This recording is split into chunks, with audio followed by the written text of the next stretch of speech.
ಎಲ್ಲರಿಗೂ ನಮಸ್ಕಾರ. ನಾನು ನಿಮ್ಮ doctor B K Ram Praveen. Janata Ayurveda Hassan. ಓಂ ನಮಾಮಿ ಧನ್ವಂತರಿ ಮಾದಿದೇವಂ ಸುರಾಸುರೈರ್ವಂದಿತ ಪಾದ ಪದ್ಮಂ ಲೋಕೆ ಜರಾರುಗ್ಭಯ ಮೃತ್ಯುನಾಶಂ ಧಾತಾ ರಮೇಶಂ ವಿವಿಧೌಷಧೀನ ಧನ್ವಂತರಿ ರಮಾನಾಥಂ ಸರ್ವರೋಗ ನಿವಾರಕಂ ಆಯುರ್ವೇದ ಪ್ರವರ್ತಾರಂ ವಂದೇ ಪೀಯೂಷದಾಯಕಂ. ಸರ್ವೇ ಜನಾಃ ಸುಖಿನೋ ಭವಂತು, ಸರ್ವೇ ಸಂತು ನಿರಾಮಯಹಂ. ಶಾಂತಿ ಶಾಂತಿ ಶಾಂತಿ. ವೀಕ್ಷಕರೇ, ನಾವು ಆರೋಗ್ಯದಿಂದ ಇರಬೇಕು ಅಂತಂದರೆ ನಮ್ಮ ಮೂಳೆಗಳು ಗಟ್ಟಿಯಾಗಿರಬೇಕು. ಯಾವ ಮೂಳೆಗಳು ವೀಕ್ ಆಗ್ತವೋ ಹಲವಾರು ಸಮಸ್ಯೆಗಳನ್ನ ನಾವು ಎದುರಿಸ್ತೀವಿ. ಇವತ್ತಿನ ಈ ಒಂದು ಸಂಚಿಕೆಯಲ್ಲಿ ದೈನಂದಿನ ಜೀವನದಲ್ಲಿ ನಾವು ಕೆಲವೊಂದು ಆಹಾರಗಳನ್ನ ಹೆಚ್ಚೆಚ್ಚು ಸೇವನೆ ಮಾಡ್ತೀವಿ. ಈ ಆಹಾರಗಳನ್ನ ಹೆಚ್ಚೆಚ್ಚು ಸೇವನೆ ಮಾಡೋದ್ರಿಂದ ನಮಗೆ ಗೊತ್ತಿಲ್ಲದಂಗೆ ಒಳಗಿಂದಲೇ ಮೂಳೆಗಳು ಟೊಳ್ಳಾಗ್ತಾ ಬರ್ತದೆ, ವೀಕ್ ಆಗ್ತಾ ಬರ್ತದೆ. ಇದರಿಂದ ಬೋನ್ ಡೆನ್ಸಿಟಿ ಕಡಿಮೆ ಆಗ್ತದೆ, ಹಲವಾರು ಸಮಸ್ಯೆಗಳನ್ನ ನಾವು ಎದುರಿಸ್ತೀವಿ. ಹಾಗಾಗಿ ಯಾವಾಗ ಮೂಳೆಗಳು ವೀಕ್ ಆಗ್ತವೋ ನಾವು ವೀಕ್ ಆಗ್ತಾ ಬರ್ತೀವಿ. ಆದ್ದರಿಂದ ಇವತ್ತಿನ ಈ ಒಂದು ಸಂಚಿಕೆಯಲ್ಲಿ ದೈನಂದಿನ ಯಾವ ಯಾವ ಆಹಾರಗಳನ್ನ ನಾವು ಹೆಚ್ಚೆಚ್ಚು ಸೇವನೆ ಮಾಡೋದ್ರಿಂದ ಒಳಗಿಂದಲೇ ಮೂಳೆಗಳು ಟೊಳ್ಳಾಗ್ತಾ ಬರ್ತದೆ, ವೀಕ್ ಆಗ್ತಾ ಬರ್ತದೆ ಅನ್ನೋದನ್ನು ತಮಗೆ ತಿಳಿಸ್ಕೊಡ್ತೀನಿ. ಆ ಆಹಾರಗಳಲ್ಲಿ ಪ್ರಮುಖವಾಗಿ ರಿಫೈನ್ಡ್ ಫ್ಲೋರ್ ಅಂತಂದರೆ ಸಂಸ್ಕರಿಸಿದ ಹಿಟ್ಟು, ಪ್ರಮುಖವಾಗಿ ಮೈದಾ ಹಿಟ್ಟು. ನಾವು ಬಾಯಿ ರುಚಿ ಒಂದನ್ನೇ ಮನಸ್ಸಿನಲ್ಲಿ ಇಟ್ಕೊಂಡ್ಬಿಟ್ಟು ಹಲವಾರು ಆಹಾರಗಳನ್ನ ಸೇವನೆ ಮಾಡ್ತಿರ್ತೀವಿ.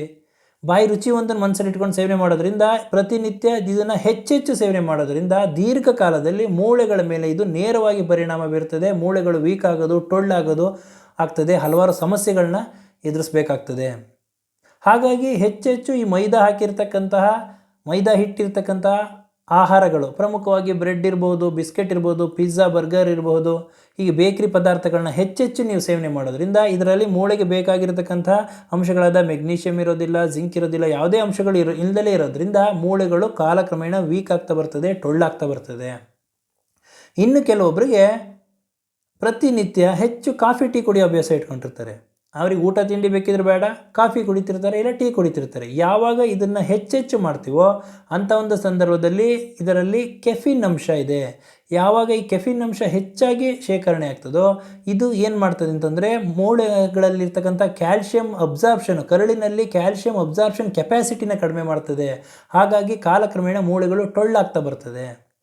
ಇನ್ನು ಕೆಲವರಿಗೆ ಅತಿಯಾದ ಮಾಂಸಾಹಾರ ಸೇವನೆ ಮಾಡ್ತಿರ್ತಾರೆ. ಅವರಿಗೆ ಪ್ರತಿನಿತ್ಯ ನಾನ್ ವೆಜ್ ಬೇಕು. ನಾನ್ ವೆಜ್ ಅಂದರೆ ಅವ್ರಿಗೆ ಅಷ್ಟು ಇಷ್ಟ ಇರ್ತದೆ. ಹಾಗಾಗಿ ಪ್ರತಿನಿತ್ಯ ಮಾಂಸಾಹಾರ ಸೇವನೆ ಮಾಡ್ತಿರ್ತಾರೆ. ಇದರಿಂದ ಏನಾಗ್ತದೆ ಅಂತಂದರೆ ಕಾಲಕ್ರಮೇಣದಲ್ಲಿ ಇದು ರಕ್ತದಲ್ಲಿ ಅಸಿಡಿಟಿ ಜಾಸ್ತಿ ಆಗ್ತದೆ. ಯಾವಾಗ ಈಗ ರಕ್ತದಲ್ಲಿ ಆ್ಯಸಿಡ್ ಕಂಟೆಂಟ್ ಜಾಸ್ತಿ ಆಗ್ತದೋ ಇದು ನ್ಯೂಟ್ರಲೈಸ್ ಆಗಬೇಕಾದ್ರೆ ಮೂಳೆಗಳಲ್ಲಿರ್ತಕ್ಕಂತಹ ಕ್ಯಾಲ್ಶಿಯಂನ ತಗೊಳ್ತದೆ. ಹಾಗಾಗಿ ಕ್ಯಾಲ್ಶಿಯಂನ ತಗೊಳ್ಳೋದ್ರಿಂದ ಮೂಳೆಗಳಲ್ಲಿ ಕ್ಯಾಲ್ಶಿಯಂ ಅಂಶ ಕಡಿಮೆ ಆಗ್ತದೆ. ಕಾಲಕ್ರಮೇಣ ಮೂಳೆಗಳು ಟೊಳ್ಳಾಗೋದು, ವೀಕ್ ಆಗುವ ಸಾಧ್ಯತೆಗಳು ಹೆಚ್ಚಿರ್ತದೆ. ಇನ್ನು ಉಪ್ಪು. ಕೆಲವೊಬ್ಬರು ಮಸಾಲೆ ಪದಾರ್ಥಗಳು, ಹೆಚ್ಚಾಗಿ ಮಸಾಲೆ ಪದಾರ್ಥಗಳನ್ನ, ಉಪ್ಪು ಜಾಸ್ತಿ ಇರ್ತಕ್ಕಂಥ ಪದಾರ್ಥಗಳನ್ನ, ಉಪ್ಪು, ಉಪ್ಪಿನಕಾಯಿ, ಹಪ್ಪಳ, ಚಿಪ್ಸು, ಜಂಕ್ ಫುಡ್ಸ್ಗಳು, ಫ್ರೈಡ್ ಫುಡ್ಗಳನ್ನ ಹೆಚ್ಚಾಗಿ ಸೇವನೆ ಮಾಡ್ತಿರ್ತಾರೆ. ಇದನ್ನು ಯಾವಾಗ ಹೆಚ್ಚಾಗಿ ಸೇವನೆ ಮಾಡ್ತಾರೋ ನಮ್ಮ ದೇಹದಲ್ಲಿ, ರಕ್ತದಲ್ಲಿ ಸೋಡಿಯಂ ಅಂಶ, ಉಪ್ಪಿನಂಶ ಜಾಸ್ತಿ ಆಗ್ತದೆ. ತದನಂತರ ಮೂತ್ರ ವಿಸರ್ಜನೆ ಮಾಡಬೇಕಾದ್ರೆ ಸೋಡಿಯಂ ಉಪ್ಪಿನಂಶದ ಜೊತೆಗೆ ದೇಹದಲ್ಲಿ ಮೂಳೆಗಳಲ್ಲಿರ್ತಕ್ಕಂಥ ಕ್ಯಾಲ್ಶಿಯಂ ಅಂಶನೂ ಹೊರಗಡೆ ಹೋಗ್ತದೆ. ಹಾಗಾಗಿ ಕಾಲಕ್ರಮೇಣ ಮೂಳೆಗಳು ಟೊಳ್ಳಾಗ್ತಾ ಬರ್ತದೆ, ವೀಕ್ ಆಗ್ತಾ ಬರ್ತದೆ. ಹಾಗೂ ಇನ್ನು ಕೆಲವರು ಏನು ಮಾಡ್ತಾರೆ ಅಂತಂದರೆ ಈ ಒಂದು ಕೂಲ್ ಡ್ರಿಂಕ್ಸ್, ಯಾವುದಕ್ಕಾಗಿ ಈ ಒಂದು ಕೂಲ್ ಡ್ರಿಂಕ್ಸ್, ತಂಪು ಪಾನೀಯಗಳನ್ನಿರಬಹುದು ಅಥವಾ ಗ್ಯಾಸ್ ಇರ್ತಕ್ಕಂತಹ ಪಾನೀಯಗಳನ್ನಿರ್ಬೋದು, ಸಾಫ್ಟ್ ಡ್ರಿಂಕ್ಗಳನ್ನಿರ್ಬೋದು, ಈ ಪಾನೀಯಗಳನ್ನ ಕುಡಿಯೋ ಅಭ್ಯಾಸ ಇಟ್ಕೊಂಡಿರ್ತಾರೆ. ಇದು ಯಾವಾಗ ಹೆಚ್ಚೆಚ್ಚು ಸೇವನೆ ಮಾಡ್ತಾರೋ ಅಂಥ ಒಂದು ಸಂದರ್ಭದಲ್ಲಿ ಇದರಲ್ಲಿ ಫಾಸ್ಫರಿಕ್ ಆ್ಯಸಿಡ್ ಅಂತ ಒಂದು ಅಂಶ ಇದೆ. ಇದು ರಕ್ತದಲ್ಲಿರ್ತಕ್ಕಂತಹ ಫಾಸ್ಫರಸ್ ಅಂಶವನ್ನು ಹೆಚ್ಚು ಮಾಡ್ತದೆ. ತದನಂತರ ಈ ಒಂದು ಫಾಸ್ಫರಸ್ನ ಮತ್ತೆ ನ್ಯೂಟ್ರಲೈಸ್ ಮಾಡೋದಕ್ಕೆ ಕ್ಯಾಲ್ಶಿಯಂ, ಮೂಳೆಗಳಲ್ಲಿರ್ತಕ್ಕಂಥ ಕ್ಯಾಲ್ಶಿಯಂನ ತಗೊಳ್ತದೆ. ಆಗ ಮೂಳೆಗಳಲ್ಲಿ ಕ್ಯಾಲ್ಶಿಯಂ ಅಂಶ ಕಡಿಮೆ ಆಗ್ತದೆ. ಕಾಲಾನಂತರದಲ್ಲಿ ಮೂಳೆಗಳು ವೀಕ್ ಆಗ್ತಾ ಬರ್ತದೆ, ಟೊಳ್ಳಾಗ್ತಾ ಬರ್ತದೆ. ಇನ್ನು ಕೆಲವೊಬ್ಬರು ಅತಿಯಾದ ಸಿಹಿ ಪದಾರ್ಥಗಳು, ಸ್ವೀಟ್ಸ್ಗಳನ್ನ ತಿಂತಿರ್ತಾರೆ, ಅಥವಾ ಕೇಕ್ಗಳು, ಪೇಸ್ಟ್ರಿಗಳು, ಈ ಬೇಕ್ರಿ ಪದಾರ್ಥಗಳನ್ನ, ಸಿಹಿ ಪದಾರ್ಥಗಳನ್ನ ಹೆಚ್ಚೆಚ್ಚು ಸೇವನೆ ಮಾಡೋದ್ರಿಂದ ರಕ್ತದಲ್ಲಿ ಗ್ಲೂಕೋಸ್ ಅಂಶ, ದೇಹದಲ್ಲಿ ಗ್ಲೂಕೋಸ್ ಅಂಶ ಜಾಸ್ತಿ ಆಗ್ತದೆ. ಇದನ್ನು ಏನು ಮಾಡ್ತದೆ ಅಂದರೆ ಕಾಲಾನಂತರದಲ್ಲಿ ಏನಾಗ್ತದೆ ಅಂತಂದರೆ ನಮ್ಮ ಮೂಳೆಗಳಲ್ಲಿ ಕ್ಯಾಲ್ಶಿಯಂ ಅಬ್ಸಾರ್ಪ್ಷನ್ಗೆ ಬೇಕಾಗಿರ್ತಕ್ಕಂಥ ಪ್ರಮುಖವಾದ ಒಂದು ಪೋಷಕಾಂಶ ಅಂದರೆ ವೈಟಮಿನ್ ಡಿ ಚೆನ್ನಾಗಿತ್ತು ಅಂತಂದರೆ ಕ್ಯಾಲ್ಶಿಯಂ ಅಬ್ಸಾರ್ಪ್ಷನ್ ಚೆನ್ನಾಗಾಗ್ತದೆ.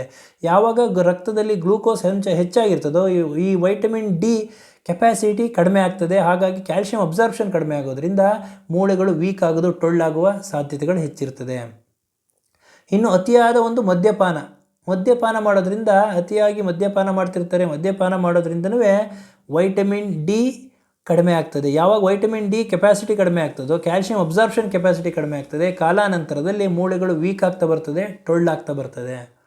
ಇನ್ನು ಬೇಕರಿಗಳಲ್ಲಿ ಉಪಯೋಗಿಸ್ತಕ್ಕಂತಹ ತಿಂಡಿ ತಿನಿಸುಗಳಿಗೆ ವೆಜಿಟಬಲ್ ಆಯಿಲ್ ಇರ್ಬೋದು, ಟ್ರಾನ್ಸ್ ಫ್ಯಾಟ್ಗಳಿರ್ಬೋದು, ಈ ಪದಾರ್ಥಗಳನ್ನ ಹೆಚ್ಚೆಚ್ಚು ಸೇವನೆ ಮಾಡೋದ್ರಿಂದ ನಮ್ಮ ಬೋನ್ ಡೆನ್ಸಿಟಿ, ನಮ್ಮ ಮೂಳೆಗಳ ಸಾಂದ್ರತೆಗೆ ಬೇಕಾಗಿರ್ತಕ್ಕಂಥ ಪ್ರಮುಖವಾದ ಒಂದು ಪೋಷಕಾಂಶ ಅಂದರೆ ವೈಟಮಿನ್ ಕೆ. ಈ ವೈಟಮಿನ್ ಕೆ ಕಡಿಮೆ ಆಗೋದ್ರಿಂದ ಪ್ರಮುಖವಾಗಿ ಮೂಳೆಗಳಲ್ಲಿ ಈ ಒಂದು ಅಂಶ ಕಡಿಮೆ ಆಗೋದ್ರಿಂದ ಮೂಳೆಗಳು ಟೊಳ್ಳಾಗ್ತಾ ಬರ್ತದೆ, ವೀಕ್ ಆಗ್ತಾ ಬರ್ತದೆ.